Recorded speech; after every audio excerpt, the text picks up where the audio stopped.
welcome back. So I'm Martina with ADHD Wonderwoman Coaching. I'm a physician assistant and ADHD expert and coach. And today I want you to contemplate two ideas.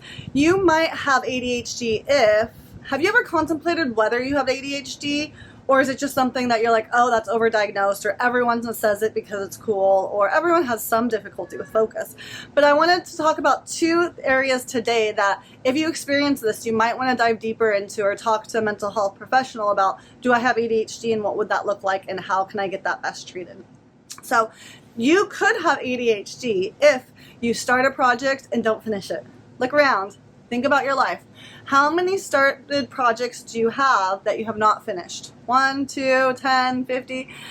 If we have the tendency to start things at work, at home, new hobbies, new things that you're spending money on, but have very difficult time following through and finishing it, that might be a good indicator that you might have ADHD. Something to think about. The second thing I want you to think about as do I have ADHD is, do you get lost in what you're doing? So a lot of times we think of ADHD as, oh, I can't stay focused on things. But the flip side, although that's true for a lot of ADHDers, we can't stay focused on things for very long. We jump from thing to thing to thing. On the flip side, a lot of ADHDers also hyperfixate and hyperfocus, and we kind of get lost in tunnel vision.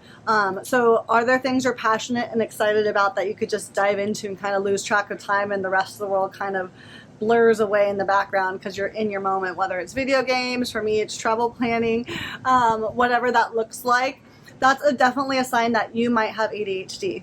So these are two things to contemplate today. If you have these, then maybe do a little bit more research. What is ADHD? Watch some more of these YouTube videos and see if this is something that might be true for you and what we need to do about it now. So seek mental health support and care.